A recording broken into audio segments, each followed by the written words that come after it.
The art of deduction is an art that many a reader and fan of Sherlock Holmes will be familiar with. Join as the pair of Dr. Watson and Sherlock Holmes explore yet another mystery and adventure. Hope you enjoy this one. The start. 5. The Adventure of the Priory School. We have had some dramatic entrances and exits upon our small stage at Baker Street, but I cannot recollect anything more sudden and startling than the first appearance of Thornycroft Huxtable, M.A., Ph.D., etc. His cad, which seemed too small to carry the weight of his academic distinctions, preceded him by a few seconds, and then he entered himself, so large, so pompous, and so dignified that he was the very embodiment of self-possession and solidity.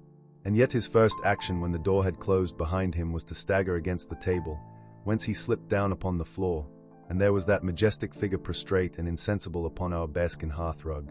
We had sprung to our feet, and for a few moments we stared in silent amazement at this ponderous piece of wreckage, which told of some sudden and fatal storm far out on the ocean of life. Then Holmes hurried with a cushion for his head and I with brandy for his lips. The heavy white face was seamed with lines of trouble, the hanging pouches under the closed eyes were leaden in color, the loose mouth drooped dolorously at the corners, the rolling chins were unshaven. Collar and shirt bore the grime of a long journey, and the hair bristled unkempt from the well-shaped head. It was a sorrow-stricken man who lay before us. "What is it, Watson?" asked Holmes. "Absolute exhaustion, possibly mere hunger and fatigue," said I, with my finger on the thready pulse, where the stream of life trickled thin and small. "Return ticket from Mackleton, in the north of England," said Holmes, drawing it from the watch pocket. "It is not 12 o'clock yet. He has certainly been an early starter." The puckered eyelids had begun to quiver, and now a pair of vacant, grey eyes looked up at us. An instant later the man had scrambled onto his feet, his face crimson with shame. "Forgive this weakness, Mr. Holmes. I have been a little overwrought." "Thank you. If I might have a glass of milk and a biscuit, I have no doubt that I should be better. I came personally, Mr. Holmes, in order to ensure that you would return with me.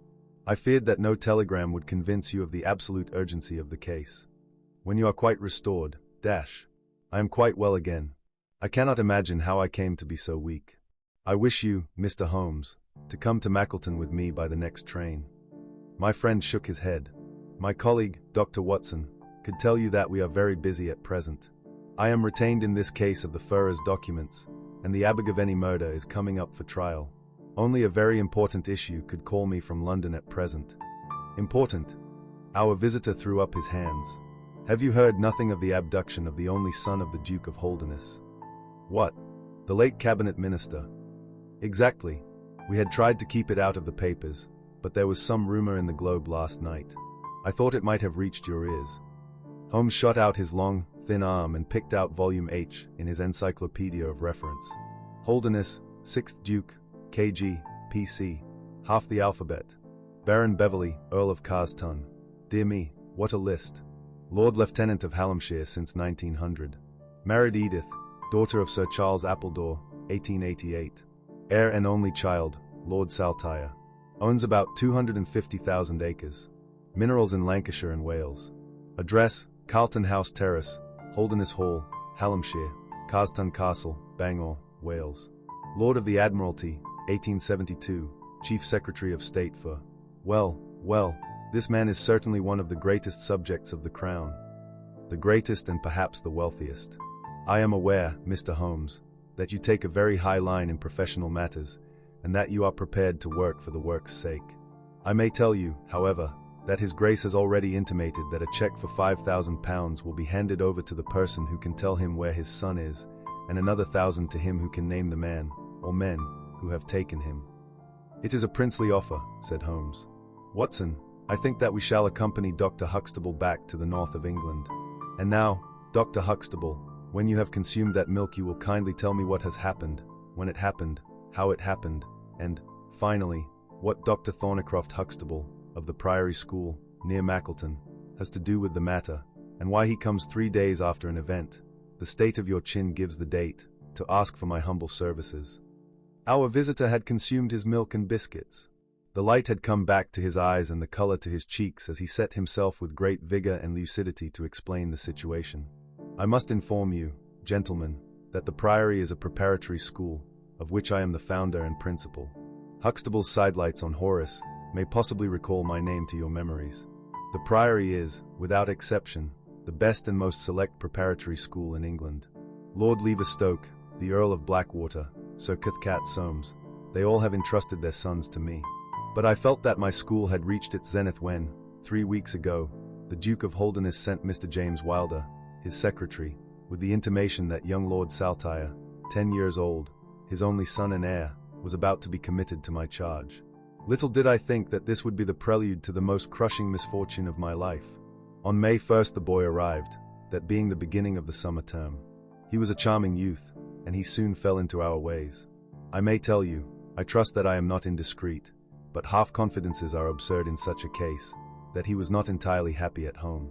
It is an open secret that the Duke's married life had not been a peaceful one, and the matter had ended in a separation by mutual consent, the Duchess taking up her residence in the south of France. This had occurred very shortly before, and the boy's sympathies are known to have been strongly with his mother. He moped after her departure from Holderness Hall, and it was for this reason that the Duke desired to send him to my establishment. In a fortnight the boy was quite at home with us, and was apparently absolutely happy. He was last seen on the night of May 13th, that is, the night of last Monday. His room was on the second floor, and was approached through another larger room in which 2 boys were sleeping. These boys saw and heard nothing, so that it is certain that young Saltire did not pass out that way. His window was open, and there is a stout ivy plant leading to the ground. We could trace no footmarks below, but it is sure that this is the only possible exit. His absence was discovered at 7 o'clock on Tuesday morning. His bed had been slept in. He had dressed himself fully before going off in his usual school suit of black Eton jacket and dark grey trousers. There were no signs that anyone had entered the room, and it is quite certain that anything in the nature of cries, or a struggle, would have been heard, since Caunter, the elder boy in the inner room, is a very light sleeper. When Lord Saltire's disappearance was discovered, I at once called a roll of the whole establishment, boys, masters, and servants. It was then that we ascertained that Lord Saltire had not been alone in his flight. Hediger, the German master, was missing. His room was on the second floor, at the farther end of the building, facing the same way as Lord Saltire's. His bed had also been slept in, but he had apparently gone away partly dressed, since his shirt and socks were lying on the floor. He had undoubtedly let himself down by the ivy, for we could see the marks of his feet where he had landed on the lawn. His bicycle was kept in a small shed beside this lawn, and it also was gone. He had been with me for 2 years, and came with the best references, but he was a silent, morose man, not very popular either with masters or boys. No trace could be found of the fugitives, and now on Thursday morning we are as ignorant as we were on Tuesday. Inquiry was, of course, made at once at Holderness Hall. It is only a few miles away, and we imagined that in some sudden attack of homesickness he had gone back to his father, but nothing had been heard of him. The Duke is greatly agitated, and as to me, you have seen yourselves the state of nervous prostration to which the suspense and the responsibility have reduced me. Mr. Holmes, if ever you put forward your full powers, I implore you to do so now, for never in your life could you have a case which is more worthy of them. Sherlock Holmes had listened with the utmost intentness to the statement of the unhappy schoolmaster.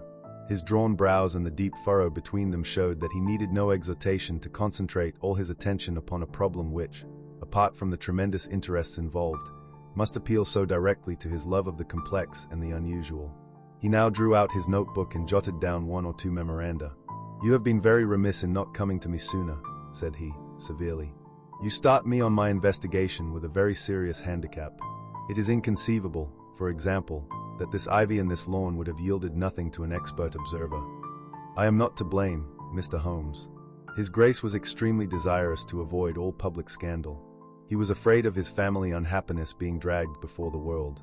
He has a deep horror of anything of the kind. But there has been some official investigation." "Yes, sir, and it has proved most disappointing. An apparent clue was at once obtained, since a boy and a young man were reported to have been seen leaving a neighboring station by an early train.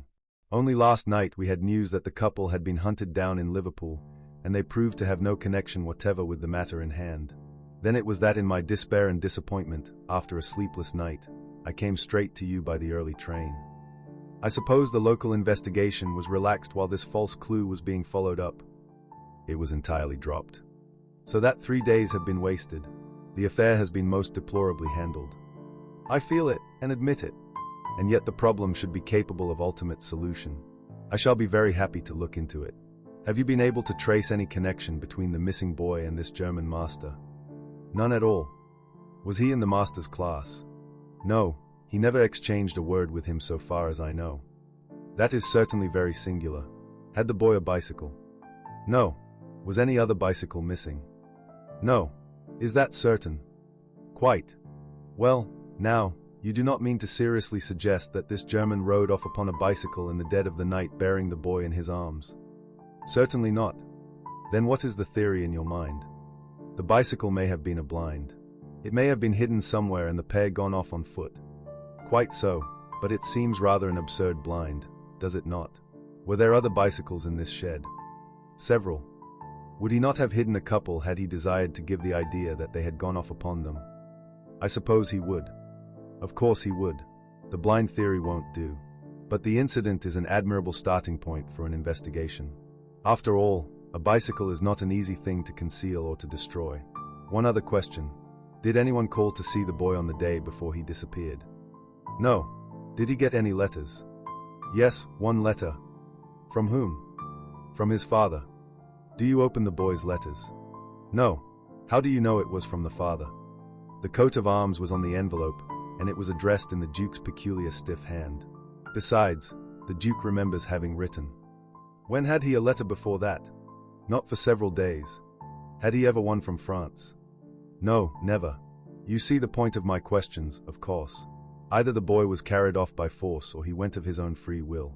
In the latter case you would expect that some prompting from outside would be needed to make so young a lad do such a thing.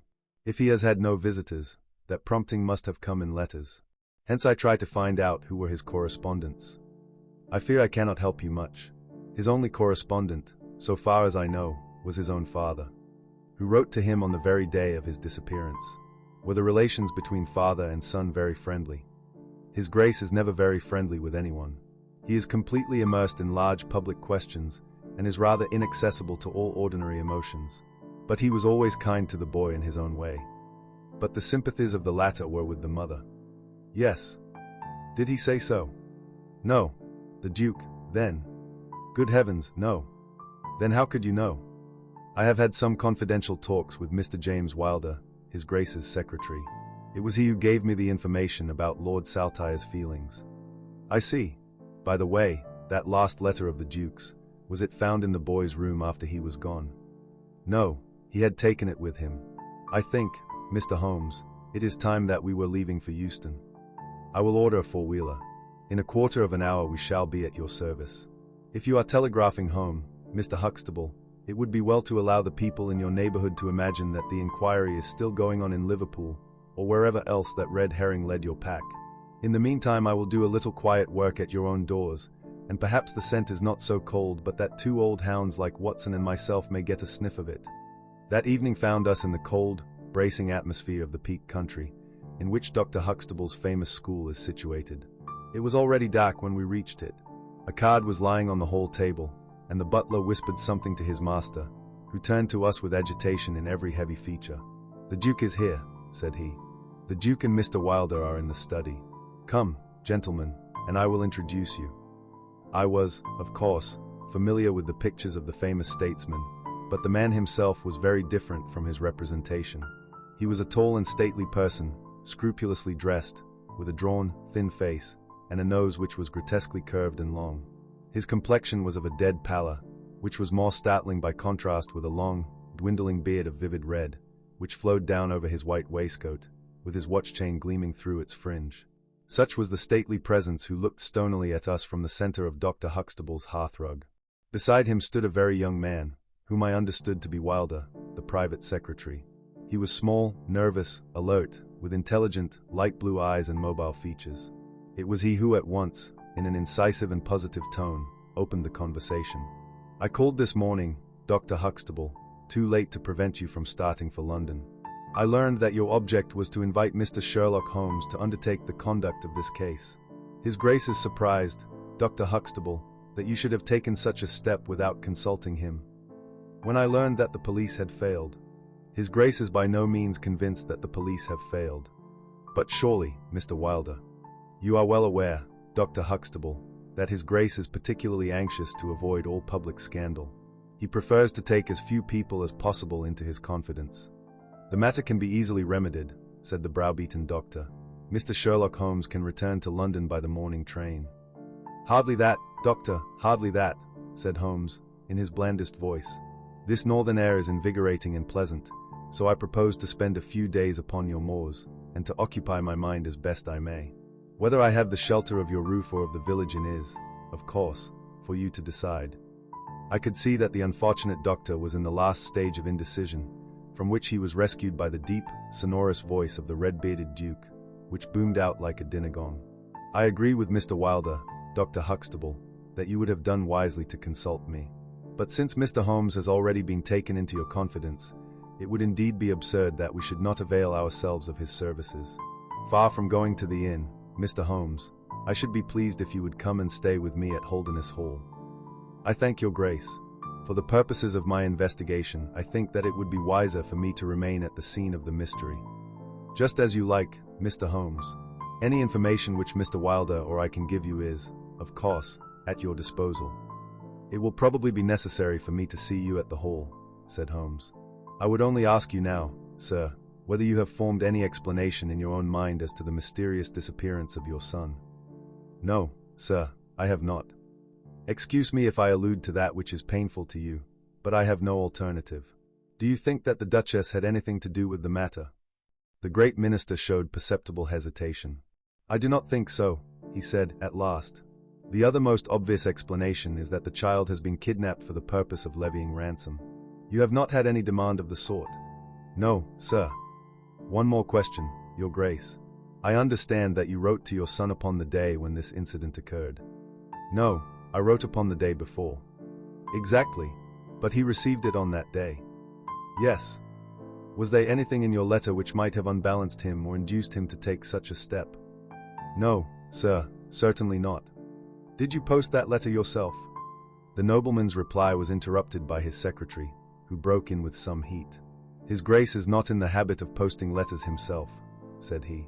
This letter was laid with others upon the study table, and I myself put them in the post bag. You are sure this one was among them? Yes, I observed it. How many letters did your Grace write that day? 20 or 30. I have a large correspondence, but surely this is somewhat irrelevant. Not entirely, said Holmes. For my own part, the Duke continued, I have advised the police to turn their attention to the south of France. I have already said that I do not believe that the Duchess would encourage so monstrous an action, but the lad had the most wrong-headed opinions, and it is possible that he may have fled to her, aided and abetted by this German. I think, Dr. Huxtable, that we will now return to the Hall. I could see that there were other questions which Holmes would have wished to put, but the nobleman's abrupt manner showed that the interview was at an end. It was evident that to his intensely aristocratic nature this discussion of his intimate family affairs with a stranger was most abhorrent, and that he feared lest every fresh question would throw a fiercer light into the discreetly shadowed corners of his ducal history. When the nobleman and his secretary had left, my friend flung himself at once with characteristic eagerness into the investigation. The boy's chamber was carefully examined, and yielded nothing save the absolute conviction that it was only through the window that he could have escaped. The German master's room and effects gave no further clue. In his case a trailer of ivy had given way under his weight, and we saw by the light of a lantern the mark on the lawn where his heels had come down. That one dint in the short green grass was the only material witness left of this inexplicable nocturnal flight. Sherlock Holmes left the house alone, and only returned after 11. He had obtained a large ordnance map of the neighborhood, and this he brought into my room, where he laid it out on the bed, and, having balanced the lamp in the middle of it, he began to smoke over it, and occasionally to point out objects of interest with the reeking amber of his pipe. This case grows upon me, Watson, said he. There are decidedly some points of interest in connection with it. In this early stage I want you to realize those geographical features which may have a good deal to do with our investigation. Look at this map. This dark square is the Priory School. I'll put a pin in it. Now, this line is the main road. You see that it runs east and west past the school, and you see also that there is no side road for a mile either way. If these two folk passed away by road, it was this road. By a singular and happy chance, we are able to some extent to check what passed along this road during the night in question. At this point, where my pipe is now resting, A country constable was on duty from 12 to 6. It is, as you perceive, the first cross road on the east side. This man declares that he was not absent from his post for an instant, and he is positive that neither boy nor man could have gone that way unseen. I have spoken with this policeman tonight, and he appears to me to be a perfectly reliable person. That blocks this end. We have now to deal with the other. There is an inn here, the Red Bull, the landlady of which was ill. She had sent to Mackleton for a doctor, but he did not arrive until morning, being absent at another case. The people at the inn were alert all night, awaiting his coming, and one or other of them seems to have continually had an eye upon the road. They declare that no one passed. If their evidence is good, then we are fortunate enough to be able to block the west, and also to be able to say that the fugitives did not use the road at all. But the bicycle? I objected. Quite so. We will come to the bicycle presently. To continue our reasoning, if these people did not go by the road, they must have traversed the country to the north of the house or to the south of the house. That is certain. Let us weigh the one against the other. On the south of the house is, as you perceive, a large district of arable land, cut up into small fields, with stone walls between them.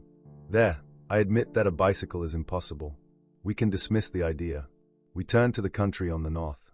Here there lies a grove of trees, marked as the Ragged Shore, and on the farther side stretches a great rolling moor, Lower Gill Moor, extending for 10 miles and sloping gradually upwards.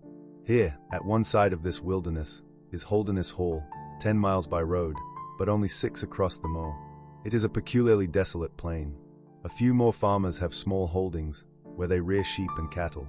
Except these, the plover and the curlew are the only inhabitants until you come to the Chesterfield High Road. There is a church there, you see, a few cottages, and an inn. Beyond that the hills become precipitous.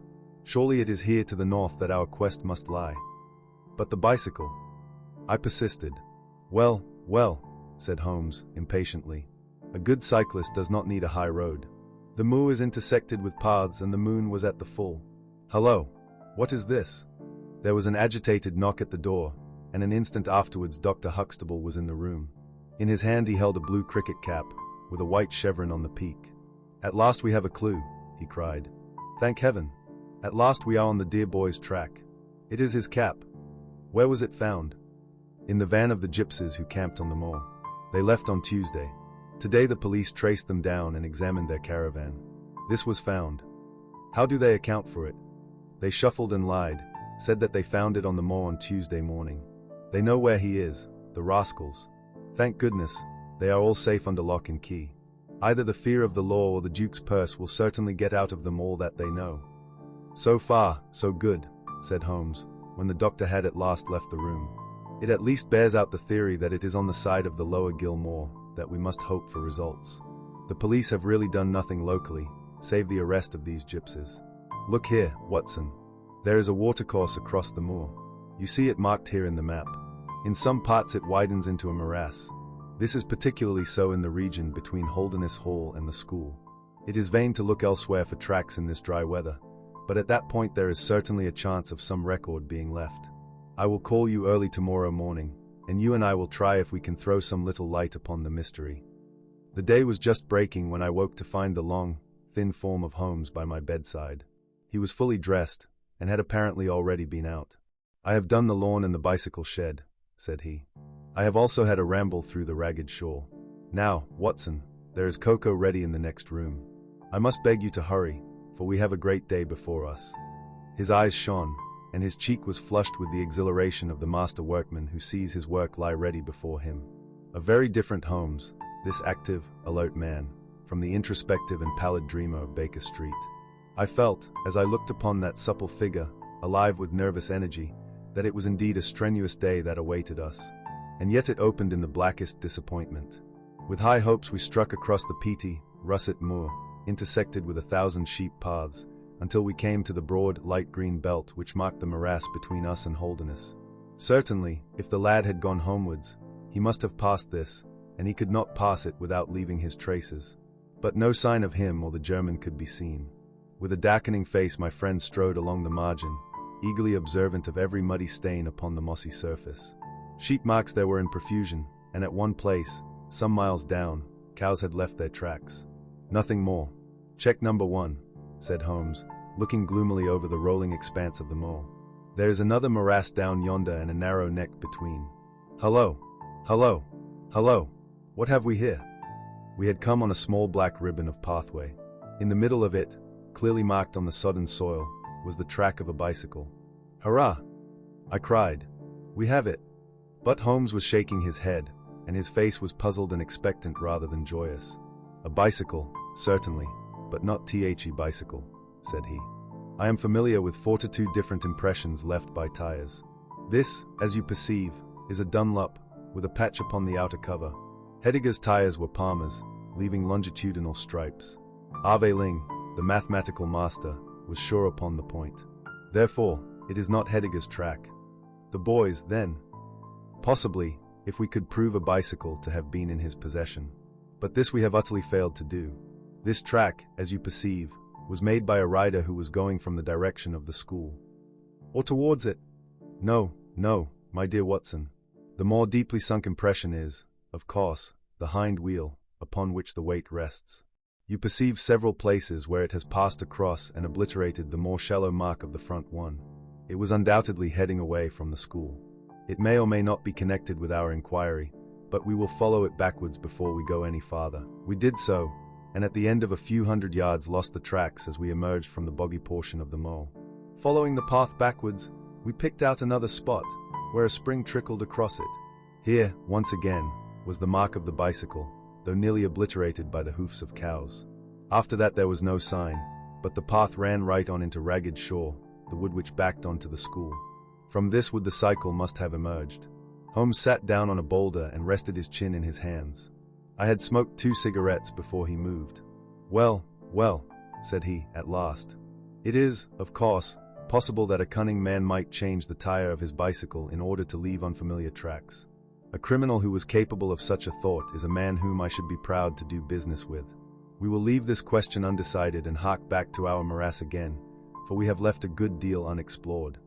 We continued our systematic survey of the edge of the sodden portion of the moor, and soon our perseverance was gloriously rewarded. Right across the lower part of the bog lay a miry path. Holmes gave a cry of delight as he approached it. An impression like a fine bundle of telegraph wires ran down the center of it. It was the Palmer tire. Here is Herr Heidegger, sure enough, cried Holmes, exultantly. My reasoning seems to have been pretty sound, Watson. I congratulate you. But we have a long way still to go. Kindly walk clear of the path. Now let us follow the trail. I fear that it will not lead very far. We found, however, as we advanced that this portion of the moor is intersected with soft patches, and, though we frequently lost sight of the track, we always succeeded in picking it up once more. Do you observe, said Holmes, that the rider is now undoubtedly forcing the pace? There can be no doubt of it. Look at this impression, where you get both tires clear. The one is as deep as the other. That can only mean that the rider is throwing his weight onto the handlebar, as a man does when he is sprinting. By Jove, he has had a fall. There was a broad, irregular smudge covering some yards of the track. Then there were a few footmarks, and the tire reappeared once more. A side slip, I suggested. Holmes held up a crumpled branch of flowering gorse. To my horror I perceived that the yellow blossoms were all dabbled with crimson. On the path, too, and among the heather were dark stains of clotted blood. Bad, said Holmes. Bad. Stand clear, Watson. Not an unnecessary footstep. What do I read here? He fell wounded. He stood up. He remounted. He proceeded. But there is no other track. Cattle on this side path. He was surely not gored by a bull. Impossible. But I see no traces of anyone else. We must push on, Watson. Surely with Staines as well as the track to guide us he cannot escape us now. Our search was not a very long one. The tracks of the tire began to curve fantastically upon the wet and shining path. Suddenly, as I looked ahead, the gleam of metal caught my eye from amid the thick gorse bushes. Out of them we dragged a bicycle, palmer-tired, one pedal bent, and the whole front of it horribly smeared and slobbered with blood. On the other side of the bushes a shoe was projecting. We ran round, and there lay the unfortunate rider. He was a tall man, full-bearded, with spectacles, one glass of which had been knocked out. The cause of his death was a frightful blow upon the head, which had crushed in part of his skull. That he could have gone on after receiving such an injury said much for the vitality and courage of the man. He wore shoes, but no socks, and his open coat disclosed a nightshirt beneath it. It was undoubtedly the German master. Holmes turned the body over reverently and examined it with great attention. He then sat in deep thought for a time, and I could see by his ruffled brow that this grim discovery had not, in his opinion, advanced us much in our inquiry. "It is a little difficult to know what to do, Watson," said he, at last. "My own inclinations are to push this inquiry on, for we have already lost so much time that we cannot afford to waste another hour. On the other hand, we are bound to inform the police of the discovery, and to see that this poor fellow's body is looked after. I could take a note back, but I need your company and assistance. Wait a bit. There is a fellow cutting peat up yonder. Bring him over here, and he will guide the police."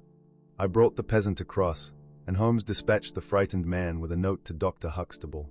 "Now, Watson," said he, "we have picked up 2 clues this morning. One is the bicycle with the Palmer tire, and we see what that has led to. The other is the bicycle with the patched Dunlop. Before we start to investigate that, let us try to realize what we do know so as to make the most of it, and to separate the essential from the accidental. First of all, I wish to impress upon you that the boy certainly left of his own free will. He got down from his window and he went off, either alone or with someone. That is sure." I assented. "Well, now, let us turn to this unfortunate German master. The boy was fully dressed when he fled. Therefore, he foresaw what he would do. But the German went without his socks. He certainly acted on very short notice. Undoubtedly. Why did he go? Because, from his bedroom window, he saw the flight of the boy. Because he wished to overtake him and bring him back. He seized his bicycle, pursued the lad, and in pursuing him met his death. So it would seem. Now I come to the critical part of my argument.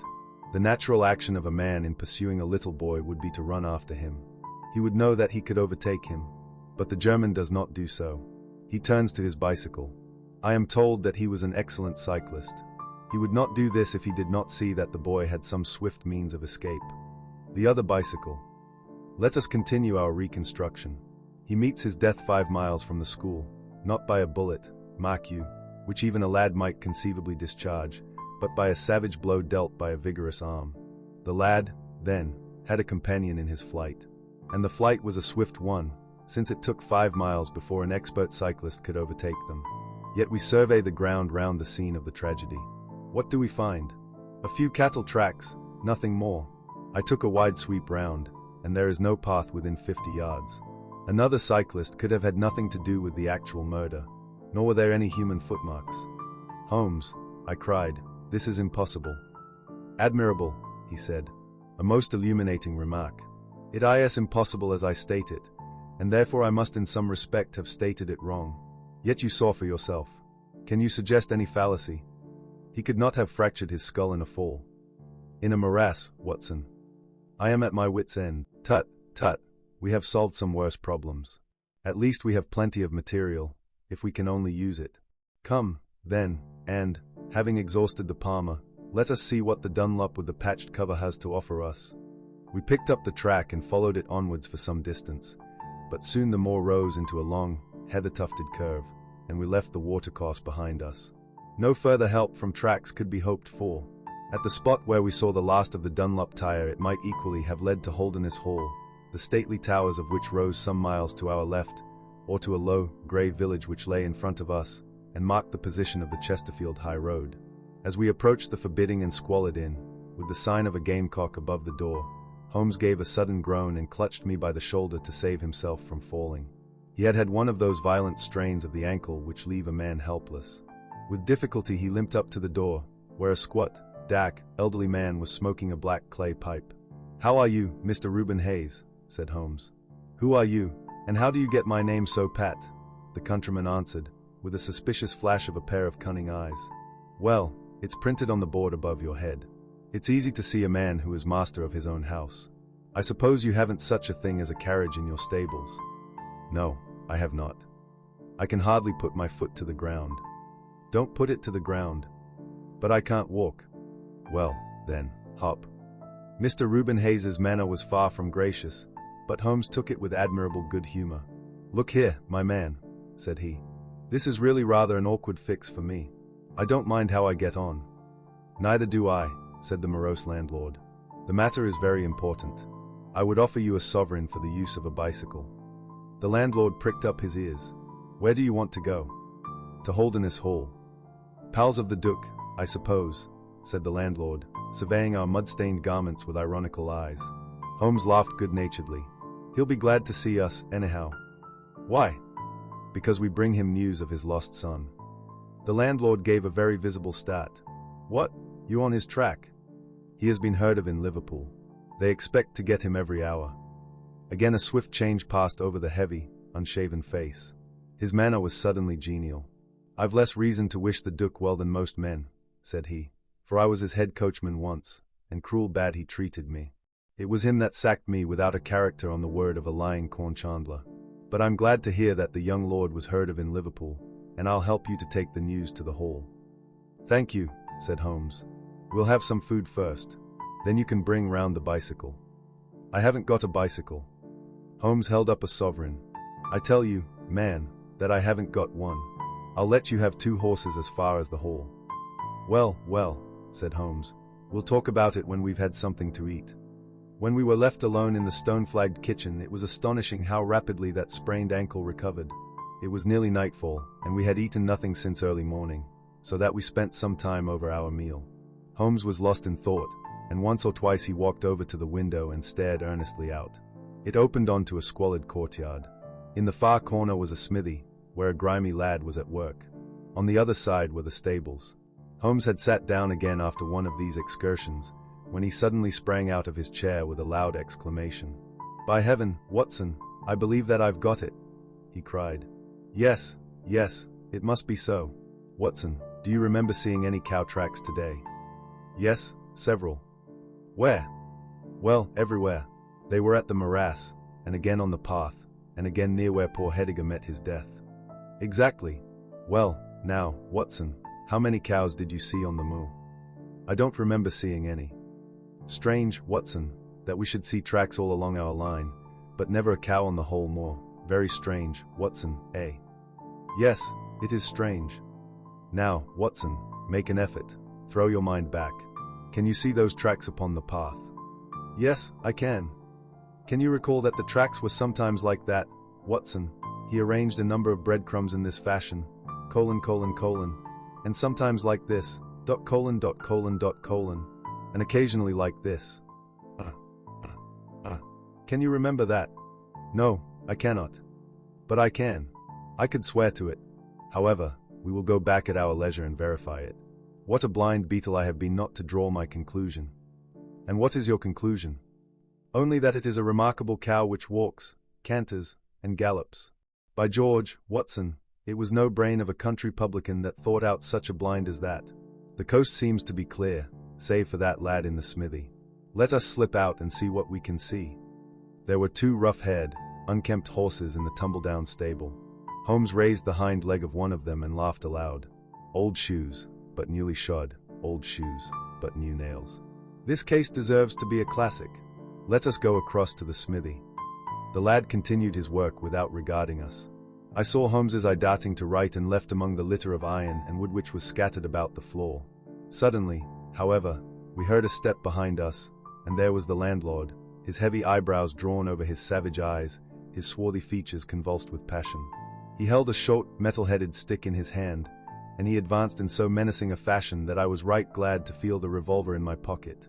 "You infernal spies," the man cried. "What are you doing there?"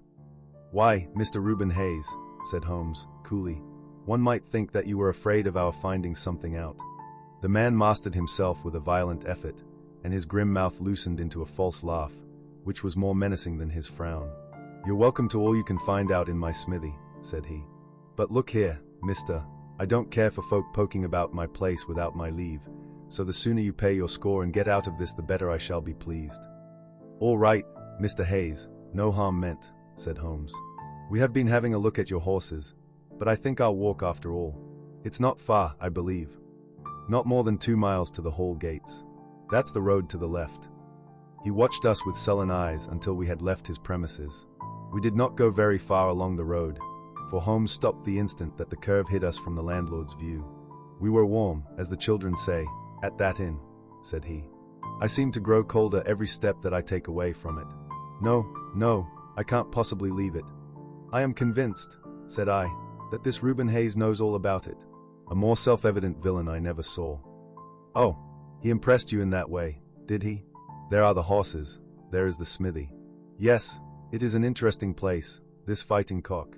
I think we shall have another look at it in a long, sloping hillside, dotted with grey limestone boulders, stretched behind us. We had turned off the road, and were making our way up the hill, when, looking in the direction of Holderness Hall, I saw a cyclist coming swiftly along. "Get down, Watson," cried Holmes, with a heavy hand upon my shoulder. We had hardly sunk from view when the man flew past us on the road. Amid a rolling cloud of dust I caught a glimpse of a pale, agitated face, a face with horror in every lineament, the mouth open, the eyes staring wildly in front. It was like some strange caricature of the dapper James Wilder whom we had seen the night before. "The Duke's secretary," cried Holmes. "Come, Watson, let us see what he does." We scrambled from rock to rock until in a few moments we had made our way to a point from which we could see the front door of the inn. Wilder's bicycle was leaning against the wall beside it. No one was moving about the house, nor could we catch a glimpse of any faces at the windows. Slowly the twilight crept down as the sun sank behind the high towers of Holderness Hall. Then in the gloom we saw the two side lamps of a trap light up in the stable yard of the inn, and shortly afterwards heard the rattle of hoofs, as it wheeled out into the road and tore off at a furious pace in the direction of Chesterfield. "What do you make of that, Watson?" Holmes whispered. "It looks like a flight. A single man in a dog-cat, so far as I could see. Well, it certainly was not Mr. James Wilder, for there he is at the door." A red square of light had sprung out of the darkness. In the middle of it was the black figure of the secretary, his head advanced, peering out into the night. It was evident that he was expecting someone. Then at last there were steps in the road, a second figure was visible for an instant against the light, the door shut, and all was black once more. 5 minutes later a lamp was lit in a room upon the first floor. "It seems to be a curious class of custom that is done by the Fighting Cock," said Holmes. "The bar is on the other side." "Quite so. These are what one may call the private guests. Now, what in the world is Mr. James Wilder doing in that den at this hour of night, and who is the companion who comes to meet him there? Come, Watson, we must really take a risk and try to investigate this a little more closely." Together we stole down to the road and crept across to the door of the inn. The bicycle still leaned against the wall. Holmes struck a match and held it to the back wheel, and I heard him chuckle as the light fell upon a patched Dunlop tire. Up above us was the lighted window. "I must have a peep through that, Watson. If you bend your back and support yourself upon the wall, I think that I can manage." An instant later his feet were on my shoulders. But he was hardly up before he was down again. "Come, my friend," said he. "Our day's work has been quite long enough. I think that we have gathered all that we can. It's a long walk to the school, and the sooner we get started the better." He hardly opened his lips during that weary trudge across the moor, nor would he enter the school when he reached it, but went on to Mackleton Station, whence he could send some telegrams. Late at night I heard him consoling Dr. Huxtable, prostrated by the tragedy of his master's death, and later still he entered my room as alert and vigorous as he had been when he started in the morning. "All goes well, my friend," said he. "I promise that before tomorrow evening we shall have reached the solution of the mystery." At 11 o'clock next morning my friend and I were walking up the famous yew avenue of Holderness Hall. We were ushered through the magnificent Elizabethan doorway and into his Grace's study. There we found Mr. James Wilder, demure and courtly, but with some trace of that wild terror of the night before still lurking in his furtive eyes and in his twitching features. "You have come to see his Grace? I am sorry, but the fact is that the Duke is far from well. He has been very much upset by the tragic news. We received a telegram from Dr. Huxtable yesterday afternoon, which told us of your discovery. I must see the Duke, Mr. Wilder. But he is in his room.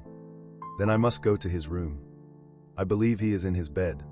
I will see him there." Holmes's cold and inexorable manner showed the secretary that it was useless to argue with him. "Very good, Mr. Holmes. I will tell him that you are here." After half an hour's delay the great nobleman appeared. His face was more cadaverous than ever, his shoulders had rounded, and he seemed to me to be an altogether older man than he had been the morning before. He greeted us with a stately courtesy and seated himself at his desk, his red beard streaming down onto the table. "Well, Mr. Holmes," said he. But my friend's eyes were fixed upon the secretary, who stood by his master's chair. "I think, Your Grace, that I could speak more freely in Mr. Wilder's absence." The man turned a shade paler and cast a malignant glance at Holmes. "If your grace wishes." "Yes, yes, you had better go. Now, Mr. Holmes, what have you to say?" My friend waited until the door had closed behind the retreating secretary. "The fact is, your grace," said he, "that my colleague, Dr. Watson, and myself had an assurance from Dr. Huxtable that a reward had been offered in this case. I should like to have this confirmed from your own lips." "Certainly, Mr. Holmes. It amounted, if I am correctly informed, to £5,000 to anyone who will tell you where your son is." "Exactly. And another 1,000 to the man who will name the person or persons who keep him in custody." "Exactly. Under the latter heading is included, no doubt, not only those who may have taken him away, but also those who conspire to keep him in his present position." "Yes, yes," cried the Duke impatiently. "If you do your work well, Mr. Sherlock Holmes, you will have no reason to complain of niggardly treatment." My friend rubbed his thin hands together with an appearance of avidity which was a surprise to me, who knew his frugal tastes. "I fancy that I see your Grace's checkbook upon the table," said he. "I should be glad if you would make me out a check for £6,000. It would be as well, perhaps, for you to cross it. The Capital and Counties Bank, Oxford Street branch, are my agents." His Grace sat very stern and upright in his chair, and looked stonily at my friend. "Is this a joke, Mr. Holmes? It is hardly a subject for pleasantry." "Not at all, your Grace. I was never more earnest in my life." "What do you mean, then?" "I mean that I have earned the reward. I know where your son is, and I know some, at least, of those who are holding him." The Duke's beard had turned more aggressively red than ever against his ghastly white face. "Where is he?" he gasped. "He is, or was last night, at the Fighting Cock Inn, about 2 miles from your park gate." The Duke fell back in his chair.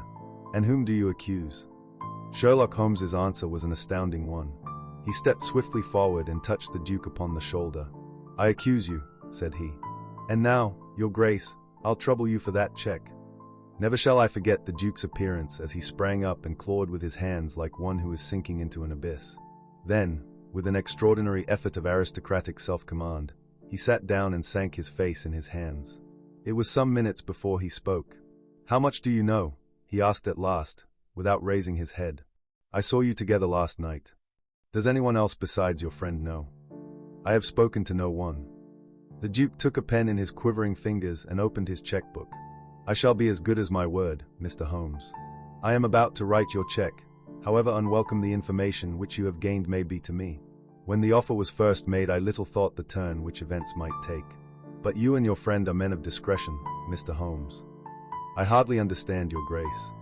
"I must put it plainly, Mr. Holmes. If only you two know of this incident, there is no reason why it should go any farther. I think £12,000 is the sum that I owe you, is it not?" But Holmes smiled and shook his head. "I fear, your Grace, that matters can hardly be arranged so easily. There is the death of this schoolmaster to be accounted for." "But James knew nothing of that." "You cannot hold him responsible for that. It was the work of this brutal ruffian whom he had the misfortune to employ. I must take the view, your Grace, that when a man embarks upon a crime he is morally guilty of any other crime which may spring from it." "Morally, Mr. Holmes, no doubt you are right, but surely not in the eyes of the law. A man cannot be condemned for a murder at which he was not present, and which he loathes and abhors as much as you do. The instant that he heard of it he made a complete confession to me, so filled was he with horror and remorse. He lost not an hour in breaking entirely with the murderer. Oh, Mr. Holmes, you must save him, you must save him. I tell you that you must save him." The Duke had dropped the last attempt at self-command, and was pacing the room with a convulsed face and with his clenched hands raving in the air. At last he mastered himself and sat down once more at his desk. "I appreciate your conduct in coming here before you spoke to anyone else," said he. "At least, we may take counsel how far we can minimize this hideous scandal." "Exactly," said Holmes. "I think, your Grace, that this can only be done by absolute and complete frankness between us.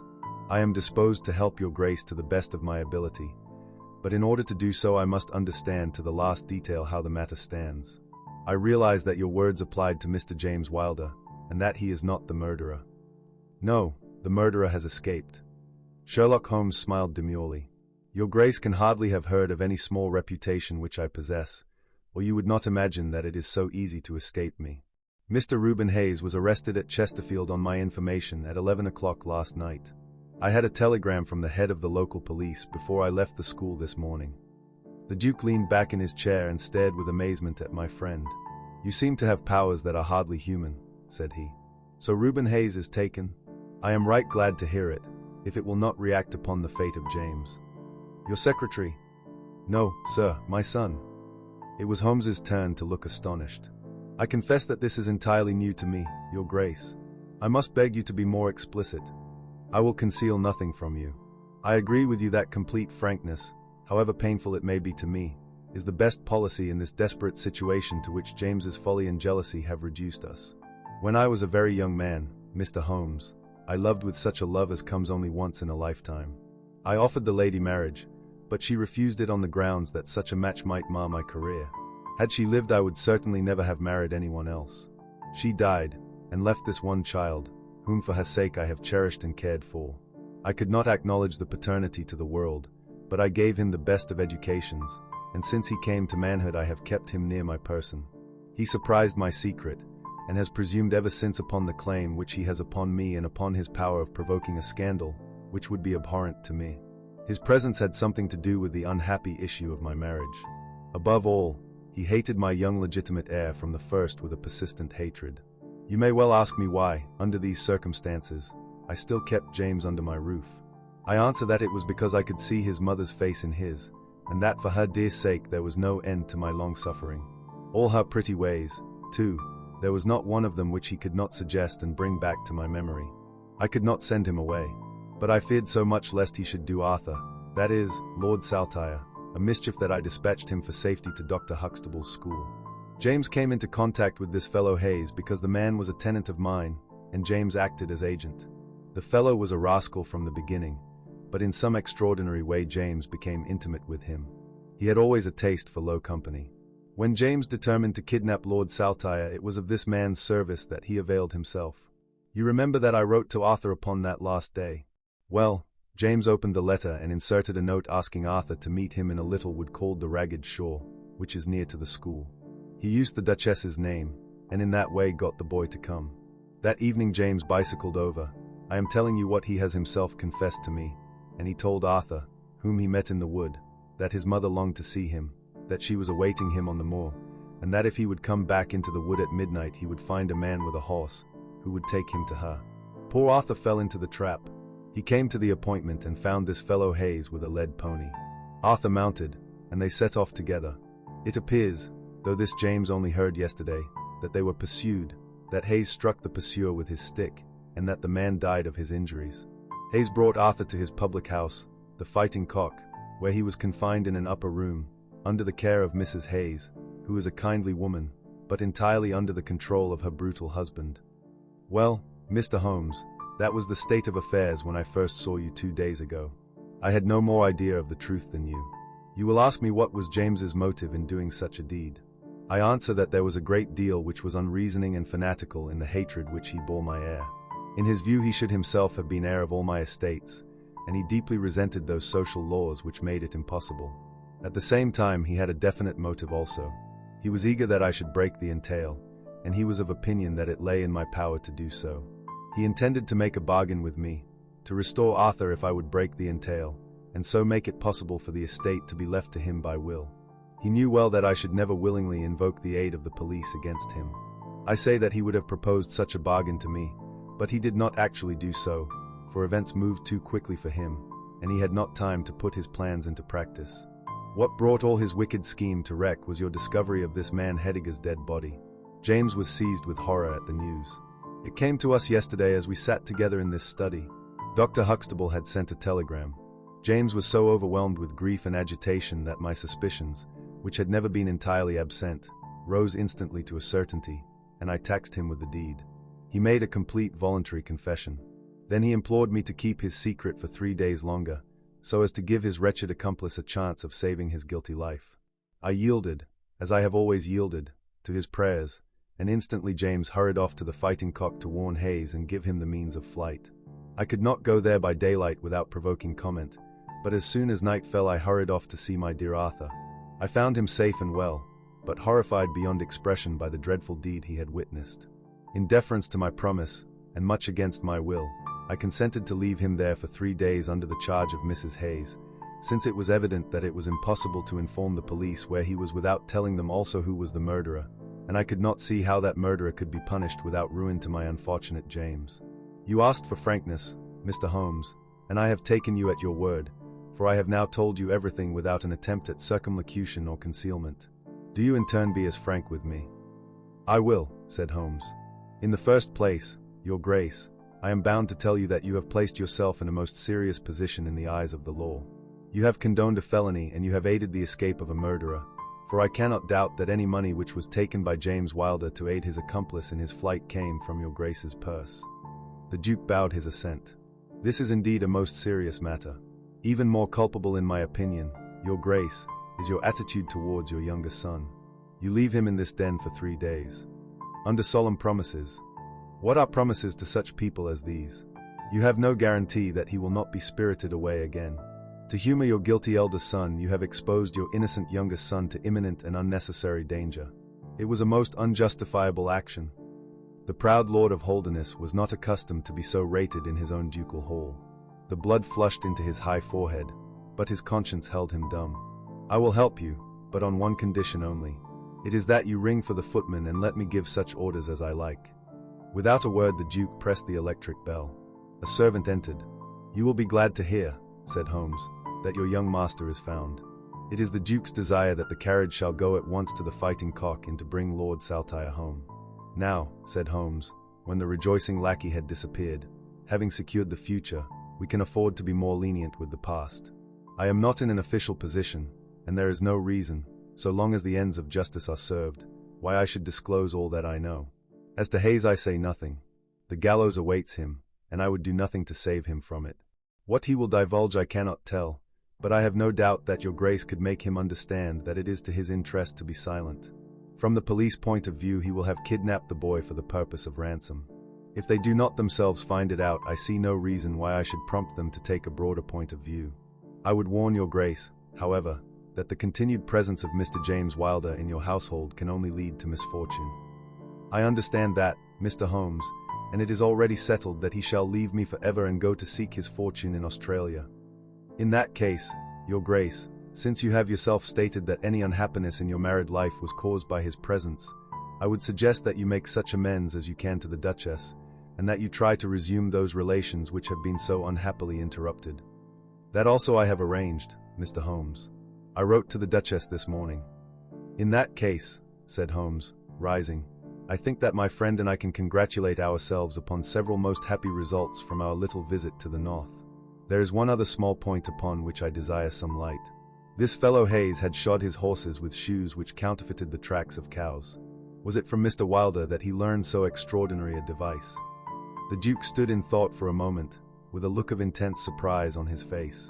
Then he opened a door and showed us into a large room furnished as a museum. He led the way to a glass case in a corner, and pointed to the inscription. These shoes, it ran, were dug up in the moat of Holderness Hall. They are for the use of horses, but they are shaped below with a cloven foot of iron, so as to throw pursuers off the track. They are supposed to have belonged to some of the marauding barons of Holderness in the Middle Ages. Holmes opened the case, and moistening his finger he passed it along the shoe. A thin film of recent mud was left upon his skin. Thank you, said he, as he replaced the glass. It is the second most interesting object that I have seen in the north. And the first. Holmes folded up his check and placed it carefully in his notebook. I am a poor man, said he, as he patted it affectionately and thrust it into the depths of his inner pocket.